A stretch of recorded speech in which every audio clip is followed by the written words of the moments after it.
You some sport, or rather a story really of human endurance, because we are now 2 weeks into what is often described as the world's toughest yacht race. So I want you to imagine this, a single-handed solo then, non-stop, unassisted, round-the-world race that takes around 3 months to complete. What could be tougher than that? The 40 boats set off from Sable d'Olonne in the department of Vendée in the west of France. They head down the Atlantic to the Cape of Good Hope, then clockwise around Antarctica and then back. It's around 44,000 kilometres. I'm delighted to have one of those taking part. Joining us on the programme now, Oliver Heer is a Swiss-German sailor. He joins us from his boat, Tut gut, or roughly translated, it means good for you, doesn't it? I mean, good for you. That's a perfect way to start the interview, I think. I mean, it's a massive achievement for you to be there, isn't it? A bit of a childhood dream?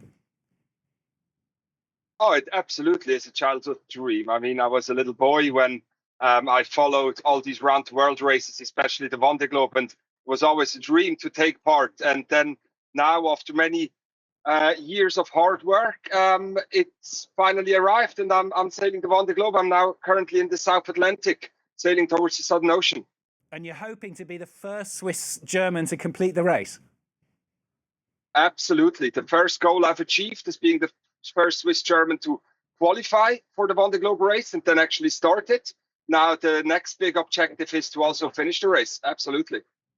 And how difficult is that going to be? I mean, I had a quick look. You're 36th out of 39th at the moment. I mean, it's tough, isn't it? It is very tough, yeah. But it's a very long race. It's about 45,000 kilometers. We've only done about 15% of the course so far. So it's all about pacing yourself and making sure that you and the boat are staying in good shape.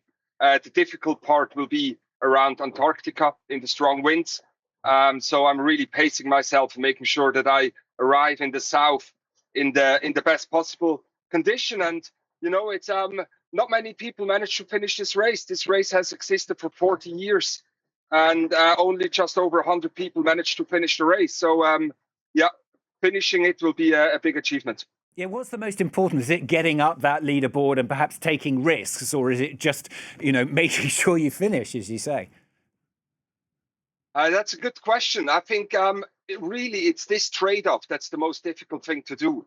It's always weighing the risk versus the rewards and making sure that you don't risk too much for too little reward.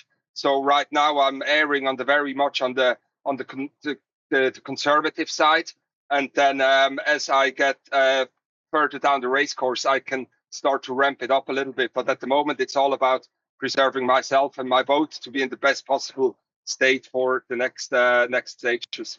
Yeah, I mean, how on earth do you do it? Not just the loneliness of it, but, you know, practically, how on earth do you sleep, that kind of thing? You're on your own, aren't you?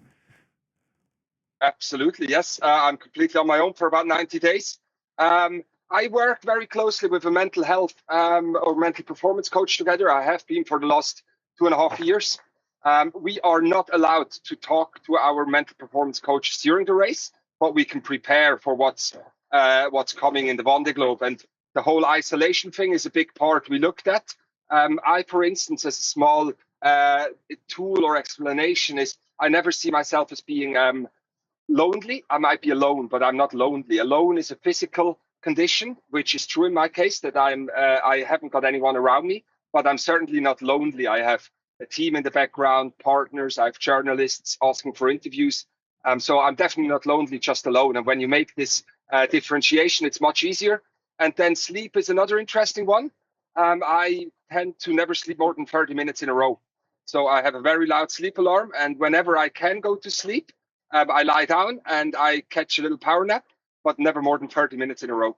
I can't imagine what on earth that is like, 3 months of 30 minutes in a row. One last question. I mean, just, you know, you were saying about that ambition that you had. I mean, as you're there doing that, do you often think of yourself when you were younger as to what you've been able to do? Because it is an amazing achievement. Oh, absolutely. And I think, you know, this also gives me, in a way, the strength and the motivation to punch through the difficult moments, because we are out here now on our boats for 90 days. In a quite harsh environment and rough living conditions. But whenever I think, the going gets tough and it's not all just sunshine, I tell myself, look, Ollie, this has been your dream all your life. So you better you better enjoy it. And it's true. It's very much true. I just try to enjoy every moment of this race. Well, please do. Everyone at France 24 wishing you all the very best for the rest of that race. Oliver Heer joining us from his boat there, Took Gut in the middle of the South Atlantic. Thanks ever so much for joining us on the programme. Best of luck once again.